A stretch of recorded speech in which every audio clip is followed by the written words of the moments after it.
Perspective. That's what we're talking about today, because I don't know about you, but I really struggle sometimes with keeping a good perspective. And I notice in these verses today, in Luke 1, 48 and 49, that Mary demonstrates keeping an excellent perspective in times of turmoil. She's continuing this song of praise to God as she visits Elizabeth. And I got to thinking about this, that these verses say, "For he, being God, took notice of this lowly servant girl, and from now on all generations will call me blessed. For the Mighty One is holy and has done great things for me."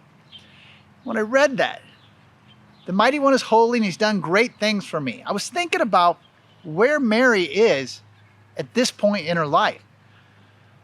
She's just been given the news that she's going to give birth to the Son of God, and her life has changed drastically. And then she rushed off to visit Elizabeth to share the news with her.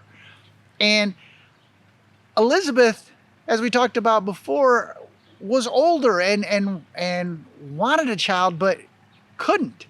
And she got the good news of having one. And again, as we talked about before, Mary was a young girl, not even married yet, and got the news that she was going to have a baby. Two very different situations. And I think we would all agree that Mary's world just got royally rocked. She knew maybe where she was doing or what her plans were. But when God stepped in, everything changed drastically. And I look at myself in a similar situation where tiny little things step into my life and change my plan to something I wasn't expecting. And I don't use words like this, that from now all generations will call me blessed. No, I start grumbling and complaining. That's the way we do it these days, right? And I thought, man, Mary is spot on, changing to an attitude of joy and thankfulness for God working in her life. He's taken her out of her comfort zone, taken her someplace she would never dream of going by herself. And I see that happen in my own life all the time. But yet, when it does come around, I tend to get all stinky about it and don't want to go there. And that was really what settled on my spirit here, is that why is she saying God has done these great things for me and that I'm so blessed? And just here, as I was reviewing these verses before I started, I saw verse 45 where Elizabeth says to Mary, "You are blessed because you believed that the Lord would do what he said."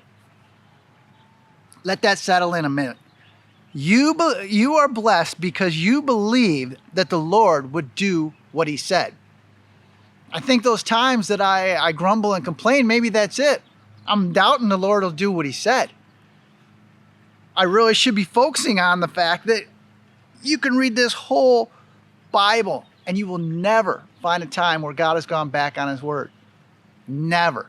Every promise he's made will be completed. And we are all very blessed when we put our trust in him. And that's what Mary was demonstrating right here. Trust for God. The thing that a lot of times we fall short on. And I'm sure she even did too. But in this moment, I just found it so amazing how, sure, looking back on her life now, we can say, well, yeah, you're blessed. Look what God did with you. But at that moment, she didn't know any of that. She only knew what that angel told her. And with that, I think that's good news for all of us, just to remember God always does what he says. I just ask you to keep that in perspective today and maybe look at things a little differently. We'll catch you next time on Wednesday Wisdom.